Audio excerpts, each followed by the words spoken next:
almost at the end. It's Kuf Chaf 120, but we're in the midst of Kuf Yud Tes Amud Beis 119b. In the end of all of the Gemaras about Hallel. So the Gemara now brings a teaching about David HaMelech in the name of Rabbi Avira.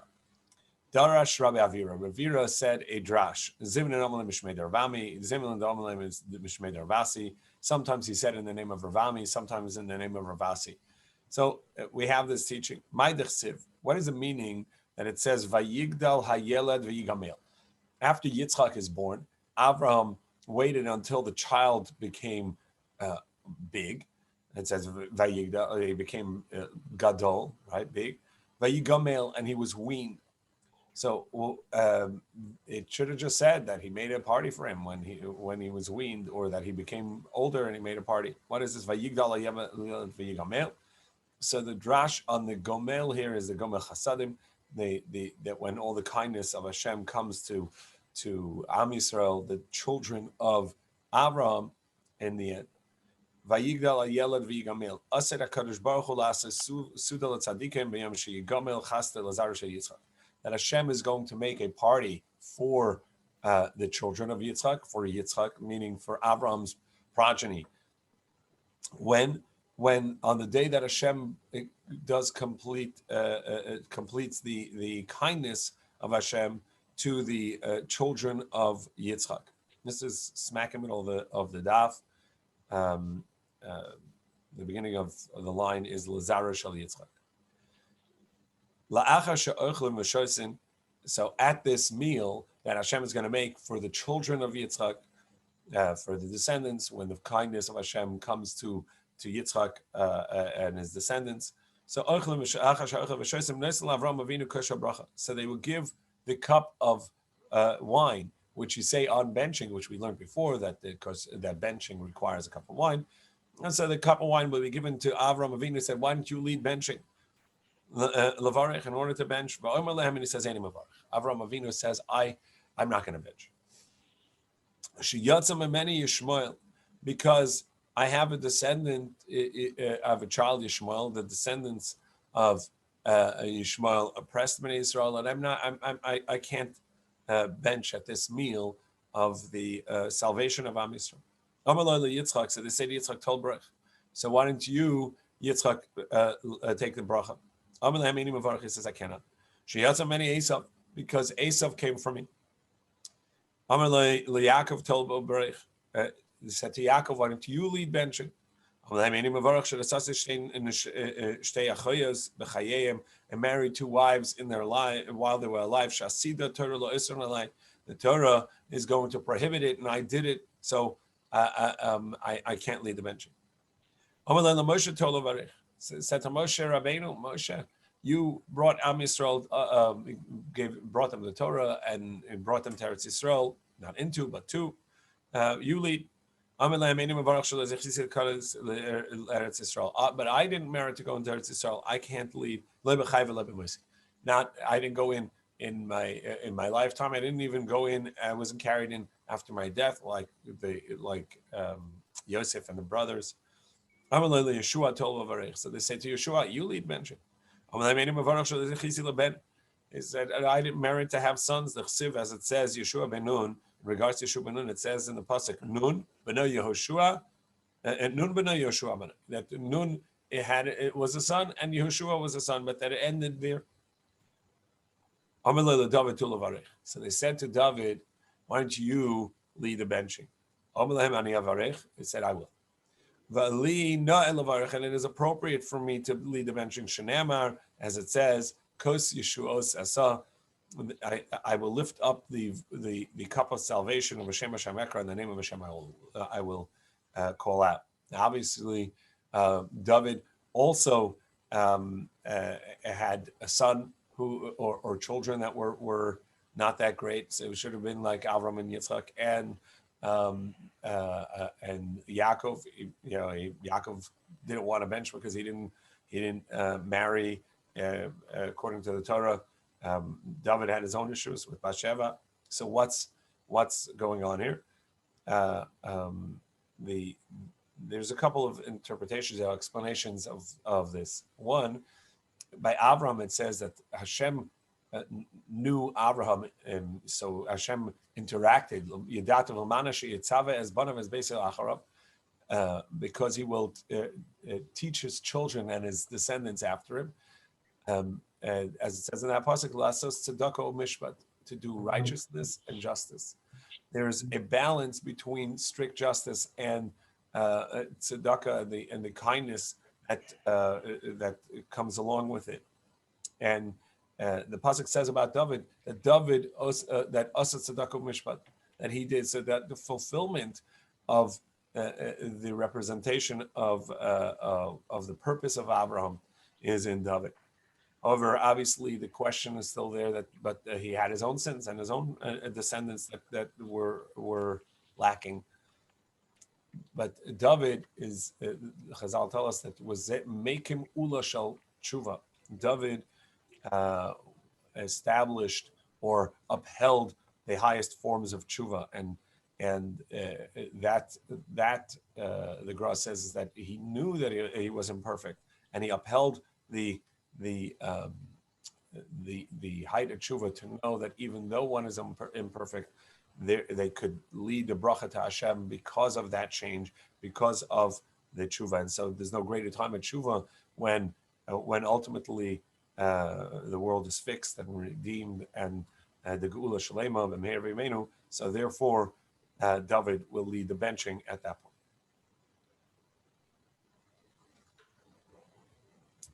So the Mishnah here tells us what we know is afikomen. Ein maftir nacha pesach afikomen. You may not, maftirin is a word that means to leave, to say your goodbyes. So ein maftirin nacha pesach, after the Pesach, you do not say your goodbye to the Seder, afikomen, with afikomen. What afikomen means, so we'll have to see in a moment. So my afikomen. So what does that mean? Amar Rav, shaliya akru mechabur el chabur. Rav says afikomen means apik, to leave and to go to another place. And the meaning is that you cannot leave from where you ate. Once you've eaten your meal and you're filled, you cannot go to another place to eat. And we saw earlier in Masechta Machlokes Rabbi Yehuda of whether or not somebody is allowed to eat in two areas, in two places, or even in one place in two chaburas, in two groups. And so over here he's saying that you cannot go from one chabura to another chabura after you've eaten. Say, all right, at least now that I'm done with my Korban Pesach, I'm complete. Now I can go to another place. Shmuel Amar says no. Kagoin ar dilaili guzlai la'abad. That no. What it means is the dessert, and what he would eat with dessert was some sort of truffles. And Abba, which was the name of Rav, but Rav just means the Rav, the great teacher, and being that Rav was the eldest and first of the academy's leaders in Bavel, so he was just known simply as Rav, but his contemporary Shmuel knew him as Abba. So he said, like, and these chicken capons or whatever that Abba would eat as a dessert. So these desserts after the meal, that's what you're not allowed to bring in. After you ate the Korban Pesach, you have to maintain that flavor in your mouth, and you're not allowed to eat. So it's not about going to another place to eat.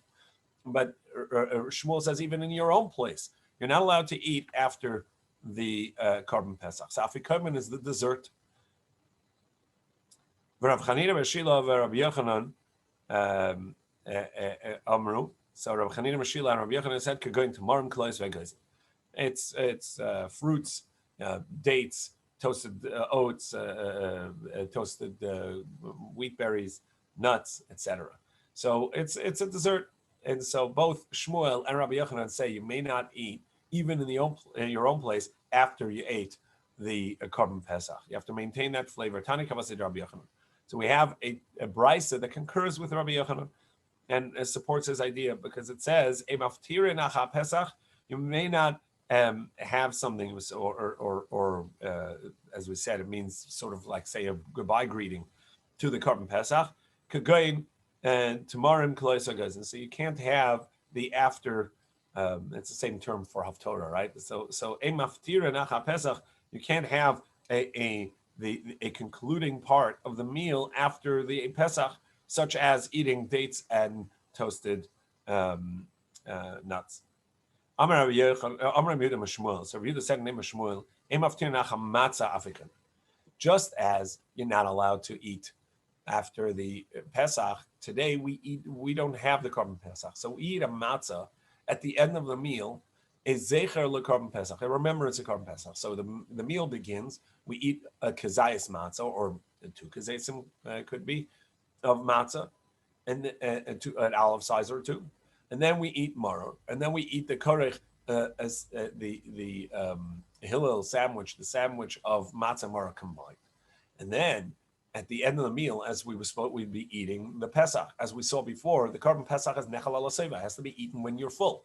So at the end of the meal, after we're satiated, then we have a kazayas of the Korban Pesach, 1 olive size of Korban Pesach. So we're going to have the equivalent of that for of matzah for the afikomen. So what we call afikomen is the dessert.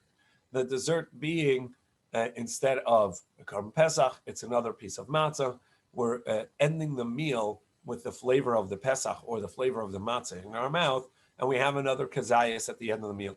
Rashbam has a unique opinion here. He says that's the main mitzvah of matzah, is the one at the end of the meal, because we're eating it in the place of the Pesach, and the matzah would be eaten with the Pesach. So the matzah we eat at the beginning of the meal is sort of like a placeholder. We say the bracha, we eat the matzah because we made a bracha, and we want to make the bracha because you can have a whole meal of matzah. It can't be that the matzah you eat at the end is going to be is when you're going to say the bracha, but you've already eaten a whole bunch of matzah. So right before you eat matzah, you make the bracha, and that work, and you have to intend for it to work for the afikomen, for the last bit, the last olive size that you can eat as the dessert. It's not the accepted opinion, but it is interesting to note.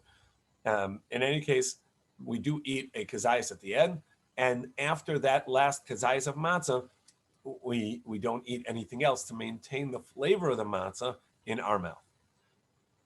So just like we don't eat after the Pesach, so too nowadays when we don't have a Pesach, we have matzah, we also don't eat after that.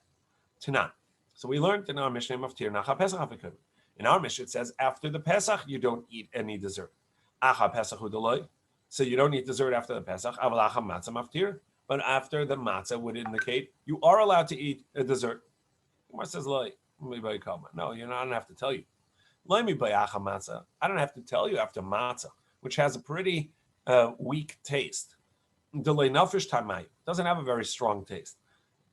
Therefore, for sure, don't eat anything else, or because as soon as you eat something, you're going to dilute or negate the flavor of the matzah. But after a lamb, right? You can have a kazayas, a lamb, as your dessert. Maybe you can eat afterwards because nothing's going to take that flavor away. It's a pretty strong flavor. It has a strong flavor, and you can eat afterwards because it's not going to take away the flavor. That's why our Mishnah needs to tell us that don't eat after the Pesach. But for sure, if I can't eat after the Pesach, I can't eat after the matzah because it has even a weaker taste, and anything you eat is going to dilute that taste. Name a Messiah. So let's say we have a support for this opinion that Shmuel said that you cannot eat after matzah as well. We learn that hasuvganim, haduvshanim, askaritim.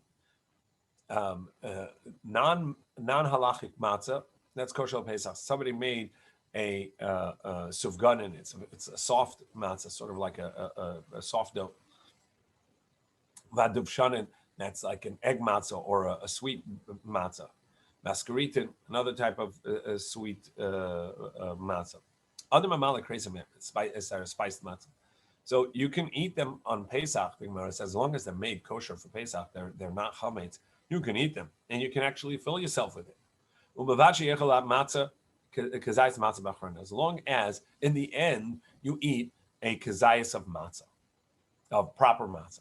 So we see that matzah too is going to be eaten after you're satiated, you're full, like you have in the Korban Pesach, and yet it says eat the kazayis of matzah b'achrona at the end, b'achrona in. You should eat it at the end, when after you've already filled yourself. Now at the top of Kuf Chaf 120a at the top, and it shouldn't be the first thing you eat. Why? Because if you eat it first, you're going to then when you eat these sweet or spiced matzah, which you cannot fulfill the mitzvah with, because it has to be lechem money, it has to be a poor man's bread, simple flour and water. If you add anything else to it, you cannot fulfill the mitzvah with it. And then you're going to eat it, you're going to dilute the flavor of the mitzvah. So the Gemara says, "Let me buy comment." No, that's not proof at all. Perhaps let me buy maybe what it means is for sure you can eat the matzah at first because then you're still hungry. But maybe you're not allowed to eat any of these sweet things or the non-halachic matzah in order to be full, and then eat the matzah last, because if you do that, you may be too full and not even appreciate the matzah. So perhaps you're not allowed to eat the matzah, the halachic matzah, the mitzvah of matzah last. Kamash malan. So that's why this brisa teaches us that no, the Mishnah teaches us that you can eat other things as long as you eat a kazayis matzah anytime, and even at the end where you're going to be somewhat full. Nevertheless, as long as you eat the kazayis, you'll be fine. And so again, there's no proof from the fact that it says you can eat the matzah at the end. Maybe it means even at the end, and so it's no proof that you're not allowed to eat after the matzah. So we had the statement of Shmuel that said that you cannot eat after the matzah, just like you cannot eat after the Pesach. You cannot eat after the matzah. And here he says, because you're going to dilute the flavor. And when we tried to prove it against him, try to prove to him, now we have another statement. Marzut or Masni Hachi. Marzut teaches this way, Amar Rav Yosef, Amar Rav Yehuda, Mashmuel, that Rav Yosef said in the name of Rav Yehuda, in the name of Shmuel, Maftir Nachamatz Afrikam. The contrary. You are allowed to eat after matzah. And only according to, only after the Pesach are you not allowed to eat, because that's the mitzvah. But after the matzah, you're allowed to eat. And now we're going to try and use the question on Shmuel as proof text, and then we're going to reject that, and then we're going to try the proof text to Shmuel. We're going to try to use as a contradiction and reject that. Name a Messiah. So let's say we have proof to this version of the statement of Shmuel. Our Mishnah says you cannot eat after the Pesach. You can't eat the dessert after the Pesach. You can't eat after the Pesach because you're going to dilute its flavor. But seemingly that we're not concerned with you diluting the flavor of the matzah, and you're allowed to eat after the matzah. Someone says, no, that's not correct. It's I don't need to tell you this. I don't need to tell you after the matzah you can't eat. Because it doesn't have such a strong flavor, so perhaps that's obvious. You're not allowed to eat after that. Anything you eat will dilute the flavor. And our Mishnah said, but maybe after Pesach, I don't have to be careful about that. That's why the Mishnah said, Kamash Malan, that you do have to avoid eating anything after the Pesach as well, even though that its flavor is strong. But for sure, after the matzah, you're not allowed to eat. So perhaps that's correct, and therefore there's no proof from our Mishnah to the opinion of Shmuel, to the second opinion of Shmuel. And then we ask a question. In these flavored matzahs, which are not kosher to fulfill the mitzvah of matzah, a person can fill their belly with it. In other words, they can eat to their fill. As long as he eats a kazayis matzah at the end, one alam size of matzah at the end, and then he'll fulfill the mitzvah. So we see again, then it has to be at the end, that only at the end and not at the beginning. Like everybody comment. So the Gemara says, no, that's not the meaning. It means to say something else. I don't need to tell you at the beginning because he's eating it with a great desire. So there for sure he can eat the matzah and then the non-halachic matzah. But perhaps don't eat your fill with all of these non-halachic matzah, non-mitzvah matzah, in order not to come to eat the matzah of mitzvah when you're so full that you can't take it and you're not going to fulfill the mitzvah. So therefore, perhaps don't leave the mitzvah of matzah to last. And that's why it says that you can do that. So now we have two opinions of what Shmuel said. The Mishnah says after the Korban Pesach, you're not allowed to eat anything else. The Shmuel says that's true also for the matzah in one version, or it's not true for the matzah and you're allowed to eat afterwards in another version. And the halacha is that you're not allowed to eat afterwards and to maintain the flavor of matzah. And however, you are allowed to drink. It was I think the common for the Chassam Sofer to drink coffee afterwards. And others would drink some other drinks, and we actually have 2 cups of wine, one on the benching and one on the Hallel after you eat the afikomen as well. So this is the mitzvah of eating afikomen, a kazayas of matzah, an olive size of matzah, after you've already eaten the meal. Make sure to leave some space to have a kazayas, one more kazayas for the afikomen in place of the Korban Pesach that we would eat ala seva when we were already satiated, and not to eat anything after that, although we do drink after that. We get a chance, hopefully later we'll be able to discuss, based on the machlokas later, about whether or not, what time the Korban Pesach has to be eaten by, midnight or dawn. At what point up until what point can you not eat after the matzah? Amar Rav. The Rava said, "Matzah b'zman hazeh d'oraisa." The mitzvah of matzah in our days is a Torah obligation, and if so, it is the last and only mitzvah we have to eat. The Torah obligation mitzvah to eat. All other Torah obligations of eating are not applicable today.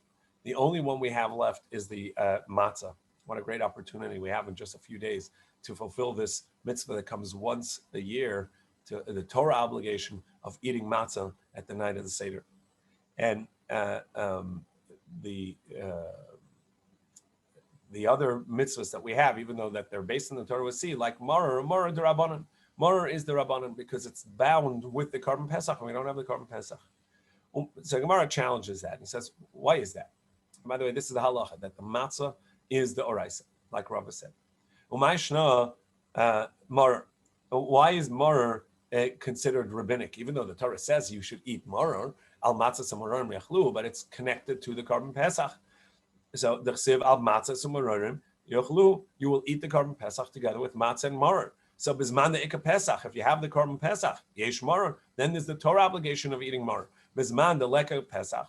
But nowadays that we don't have a Korban Pesach, leka maror, there's no Torah obligation of eating maror. We eat the maror midorabanan. It's a rabbinic mitzvah. We say the bracha on the mitzvah, but that's a mitzvah to continue and maintain the Torah obligation, even though that we don't have the Korban Pesach. But that's rabbinic, and so we say the bracha on it, but we understand it's different.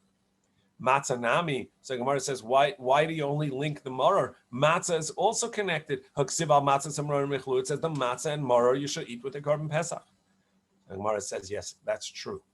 In that verse, it's linked to the Pesach, but the Torah also separates it.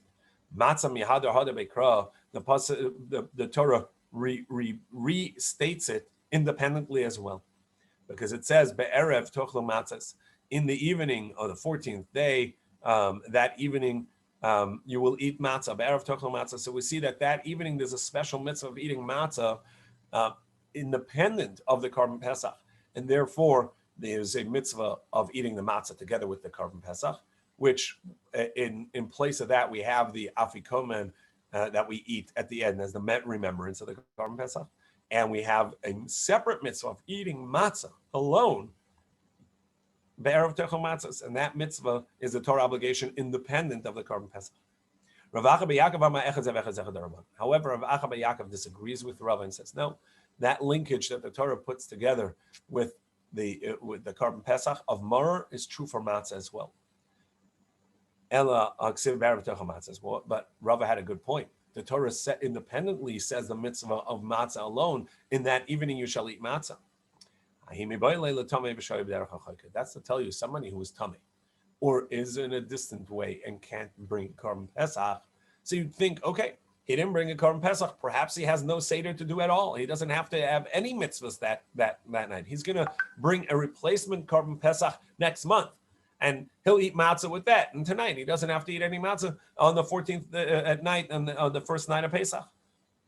The Sakadata Hamin, I may have thought, Kiva the Pesach Layachli, since he's not eating the Korban Pesach, matzah mar, so he won't eat matzah mar, Kamash Malon. That's what the Torah said, Ba'arav Techel Matzahs. He does have to eat matzah that day. But nowadays, where we don't have the Korban Pesach at all, so we don't have a matzah either. That's the way Rav Acha Yaakov teaches. Rava says, Rava says, no.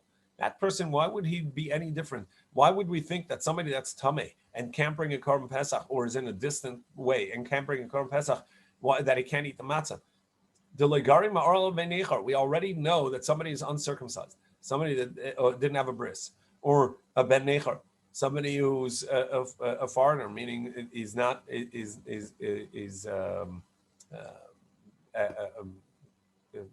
converted out. He's not able to bring a Korban Pesach.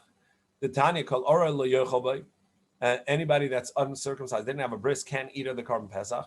And there the Torah says lo yochel bay, can eat in it the Korban Pesach. It's a special exclusion from the Korban Pesach that he may not partake in that. He can't eat that, but the rest of the mitzvahs like matzah mara would eat. So if someone who's not in a bris and therefore cannot eat the Korban Pesach, yet is obligated in the rest of the mitzvahs of the night, like matzah mar, then for sure somebody who is tameh, who's able to bring at least a replacement next month of the Korban Pesach, for sure he'd be obligated in mitzvahs now. V'idach. However, Rav Acha Yaakov responds, ksiv b'hai, ksiv b'hai. No, I need. There's a teaching specific by each one that they are obligated in the matzah mar, and we have the text tzricha, and there's a need for each one of them, as the Rashbam explains, and others disagree with this explanation, but the way the Rashbam explains this is I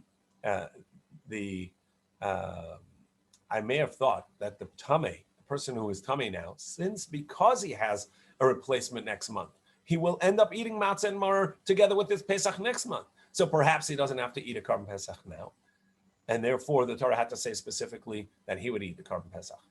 But the Arel maybe does not have to eat if it only said it by there, the person who doesn't have a bris. Therefore, the Torah had to say by the Arel as well. And if it had said only that B'erev Tochel Matzos, that the special mitzvah of the night, besides for the Korban Pesach and the matzah with it, there's a mitzvah to eat matzah alone, I may have thought it's talking about the person that doesn't have a bris, and I wouldn't have applied it to the person that has a replacement next month. That's what the Torah had to say twice. Once by the Orel lo yochal bay, that the person who didn't have a bris doesn't eat the Korban Pesach. In it, he doesn't eat, but he eats the matzah mar. And then we know that when the Torah says the erev tochel matzos, that there's a special mitzvah for eating the matzah that night, independent of the Pesach. That's for the person who is tameh or is in a distant way and therefore can't bring the Pesach now, is going to bring it next month as a replacement. Yet this night he'll eat the matzah. But in future generations, when there's no Korban Pesach at all, like us, unfortunately, we don't have the Korban Pesach. So for sure, the Rav Acha Yaakov says we're not obligated in the Pesach and therefore not in the matzah either. However, there's a brisa that concurs with the teaching of Rava that it is a Torah obligation to have a matzah the first night.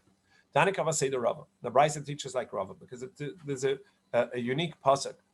The Torah says, "Sheishas yamim tochal matzahs." 6 days you will eat matzah, and on the 7th day it is a chag l'Hashem, and is a celebration and withholding to Hashem. Sheishas yamim tochal matzahs, So Gemara says, Mashvi'i Rishus, the seventh day, there's no specific mitzvah of eating matzah. Af Sheshes Yamim Rishus, so too the 6 days, there's no specific mitzvah of eating matzah. My timer, what's the reason? Because the seventh day was included, and the 6 days were included, because the Torah already says Shivas Yamim Tochal Matzah. The Torah already said for 7 days all you eat is matzah. You can't eat chametz. So we already know that 7 full days of eating matzah, and then the Torah says 6 days and the 7th day. So these were included in the mitzvah, and then specified, excluded. V'yatzam min haklal lamed. So it was taken out from the generalization of 7 days you eat matzah. It's not only to teach about itself. It's coming to teach about the rest of the rule as well. And that the whole rule is that you don't have to eat matzah all 7 days. Now, there's a concept in halacha of a mitzvah chiyuvis and a concept of mitzvah kiyumis, an obligatory mitzvah and a fulfilling mitzvah. Meaning, there is a mitzvah that one must do, and they can't avoid it, such as putting on tefillin is a mitzvah that's obligatory. Eating matzah the first night of Pesach is obligatory. Sitting in a sukkah the first night is obligatory. However, there are mitzvahs which are called mitzvah kiyumis. You can fulfill the mitzvah, but it's not obligatory, such as matzah the rest of the days of Pesach, or sitting in a sukkah the rest of the days of Sukkot, or let's say tzitzis. I don't have to put on a 4-cornered garment, and so then I don't have to wear tzitzis on it. If I wear a 4-cornered garment, then I'm obligated, but I don't have to put it on. So these are called a mitzvah kiyumis. The difference is, if I decide, you know what, I'm going off carbs for half of Pesach, I can do that. I can just eat some vegetables and some fish, and I'm fine, right? Because I don't have to eat matzah every day. The first night there's an obligation of eating matzah. The rest of the days, if I want to, I can eat other things, and I will not have missed an obligatory mitzvah. That's the distinction that Gemara is making here.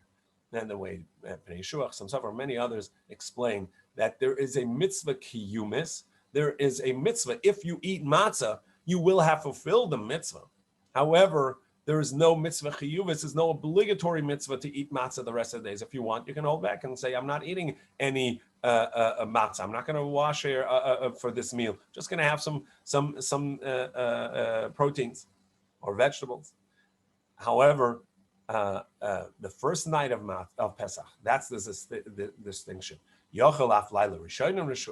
Perhaps even the first night of Pesach is rishus, is not obligatory. You can fulfill the mitzvah if you do it, but you don't have to do it. Therefore, it says, upon matzah mara you eat the carbon Pesach. Well, that's only true when the Beis Hamikdash is established and standing. Bisman Shem Beis Hamikdash Kayim, if the Beis Hamikdash is not standing, we can't bring a carbon Pesach. Minayin. How do we know that still you're obligated in eating matzah? Talmud Loim Berav Techel Matzah is. Therefore, it says in the evening you will eat matzah. Hakosef Kavoi Chayva. The Torah said it as an obligatory mitzvah that the first night is obligatory even without the carbon Pesach. That you have to eat matzah. One cannot say for the Seder, I'm off carbs, because there's a mitzvah, obligatory mitzvah, to eat matzah. The rest of Pesach, you can say I'm off carbs. I'm going light. I'm going to only eat some proteins. That's fine, because there's no mitzvah, obligatory mitzvah, to eat the matzah the rest of the Pesach. Therefore, if I eat it, I'll fulfill the mitzvah, but I don't have to do it. So this is the end of the Afikomen and the mitzvah of matzah, and the idea that the matzah is a Torah obligation bisman hazeh on the first night. The next Mishnah deals with some or all members of the group that fell asleep in the middle of the meal. Yoshnu miktsasa. So the 2 cups of wine got to them in the middle of the meal, if some of them fell asleep, yachlu kulan, everybody can still eat the Korban Pesach, even though that they've had a group that was set, and and then some people fell asleep. It doesn't count as if they're eating in a separate place now. That when they wake up, because since some people are still awake, it's still the same place of their meal. However, if everybody fell asleep, that counts as the one meal is done, and this is like a new meal in a new place. Lo yochlu, they cannot eat the Korban Pesach anymore. Rabbi Yossi Omer, now on Kuf Chaf Amud Beis at the top. Rabbi Yossi Omer nisnamnemu, if they just dozed, yochlu, then they can eat. Nirdemu, however, if they fell asleep completely, and the Gemara is going to explain the distinction, if they completely out cold, lo yochlu, they cannot eat, even though that some people were still awake. Leicha Pesach. So now the Gemara says, the Mishnah says, HaPesach achar chatzos metames yadayim. Once midnight strikes, halachic midnight strikes, the Korban Pesach is now metames yadayim, makes a hand's tummy. In other words, it is at the end of the time of eating the Korban Pesach, and it is a considered nosar. It's leftover carbon, and so it'll make your hands tummy. Because as we know, pigul, carbon, which had the invalidating intent, and nosar, and carbon that was left over beyond its time, they make your hands tummy. The Gemara now says, Rav Yossi Omer nisnamnemu yachlu, nirdemu lo yachlu. If they just dozed off, they can continue eating and eat the Korban Pesach. If not, not. Hechi damin nisnamni. Well, how would we define this distinction between somebody who fell asleep versus somebody who is just dozing off? Amar Avashi, nim v'lo nim, tir v'lo tir. He's dozing but not dozing, awake but not awake. Kagoyin, for instance. Dekari levani. Call the name, call that person's name, and they will answer. But if you ask for a logical thing, they're not going to be able to make sense. So they're deep enough in sleep that they can't really formulate a proper thought, but they can respond when called. And also they can't respond with say, hey, where did we put whatever, right? It won't know. But if you say, did we put it there? And they can, yeah, it's there. Okay, that is awake enough, even though they couldn't formulate where, but they can respond, yes, it is there. That's enough. Gemara says, Abaye Yosef Kamei the Rabba. Abaye was in front of Rabba, and as we remember, Rabba was his stepfather, teacher. Some say that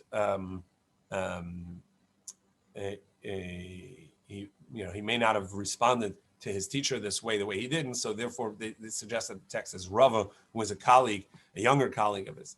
In any case, Amalei Meinam Kanoim Mar. So he said to him, "Are you dozing off?" So he was trying to keep him awake. He says, "Are you dozing off?" Amalei Meinumikum Enamnim. He said, "Indeed, I am dozing off." And Utanan Nisnamnemu Yochlu Nirdemu Lo Yochlu. And then he was able to explain halacha, and he said, yeah, and the Mishnah, which says that if you doze off, you can still continue eating, and if you actually fell asleep, you cannot continue eating, and so therefore I can continue eating. From the fact that he said this Mishnah, the Rashbam here and others deal with the halacha that today also for the afikomen, which is in place of the Korban Pesach, you would not eat be able to fulfill the afikomen if somebody completely fell asleep. Others disagree and say nowadays we don't have. The reason is because it looks like you're eating the Korban Pesach in a different place, and the chabura of the Korban Pesach, the groups are locked in. But we don't have that in regards to matzah, and so others say that it does not apply. But the Rashbam says it applies even for the matzah. So we're going to start this next Gemara, which deals with the time of the end of eating the Karban Pesach. Bez Hashem, for tomorrow's shir, we'll complete the parak and also hopefully go back to discuss this idea that I wanted to talk about, which is to what time can you not eat after the Karban Pesach or after the matzah, and based on this upcoming machlokes. So we said in the Mishnah, the Karban Pesach after midnight, halachic midnight, is metames yadayim, is considered leftover carbon nosar and makes the hand tummy. Alma mechatzois havali nosar. So we see from chatzois it counts as nosar. It counts as from midnight. It's already leftovers and not edible. So Mantana, whose opinion is this? Amar Rav Yosef. So Rav Yosef says, Rabbi Tzvi ben Azariah. This is the opinion of Rabbi Tzvi ben Azariah. The time we learned, and we saw this earlier in the Masechta as well, and we saw it in Brachos. And they will eat the meat of this Karban Pesach balayla hazeh, on this night. Now, Rabbi Tzvi ben Azariah, it says over here in regards to the Karban Pesach, you will eat it on this very night, and and it says also over there in regards to the striking of the firstborn of the Mitzrayim, the Makas Bechoros. I will pass through the Mitzrayim on this night, and take out the firstborn. So it says over there Balayla Hazeh, and we know over there Malahalon Ad Chatzos. We know over there that it was at midnight. That's when this happened. So to over here, af kan ad chatzos. So to over here, the eating of the Karban Pesach, when it says you will eat it balayla hazeh, it's up to midnight and no farther. And so once you can't eat it, the Karban Pesach anymore, so then it becomes nosar, leftovers, even though you can't burn it yet, which halacha is that nosar needs to be burnt, as we saw that you burn it the next day. Nevertheless, you cannot eat it anymore, and whatever's left will be matames yadayim, make the hands tummy.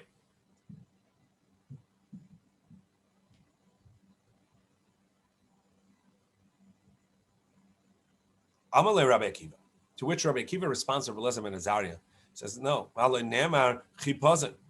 It says that you will eat this the Karban Pesach b'chipazim, with the rush.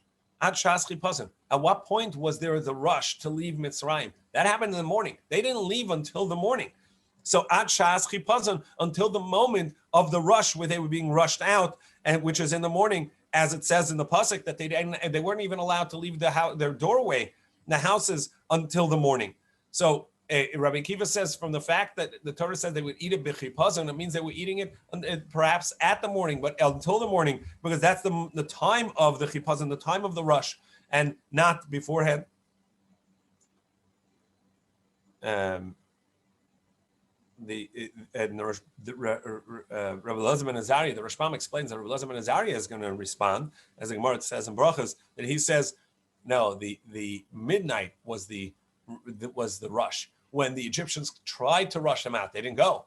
But that's when they tried to rush them out, because they said go, because so many people are dying all at once. They wanted everybody out.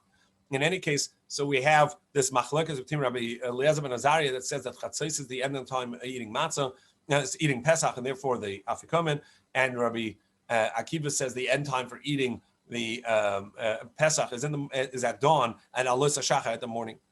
So the Gemara says imkei matam alema balayla. So why did it say balayla hazeh, in this night? So Rabbi Akiva is going to say, Yachol yehinechal kekachim b'yom. Well, because all other kachim, all other kavanas that are like a Karban Pesach, which is a shlamim, so then you would eat it the next day as well. So I think the Karban Pesach can be eaten not only this night, but also the next day. Tamalome balayla. That's what it says this night. Balayla hu nechal v'einenechal b'yom. But it cannot be eaten by day. Well, what about the word hazeh, this night? Rabbi Akiva, hay hazeh ma'yavilei. To tell you it can't be eaten the following night. And tomorrow, Bez Hashem, we'll see why we would have thought that you can eat it the following night as well. Have a great day. And Bez Hashem, tomorrow we'll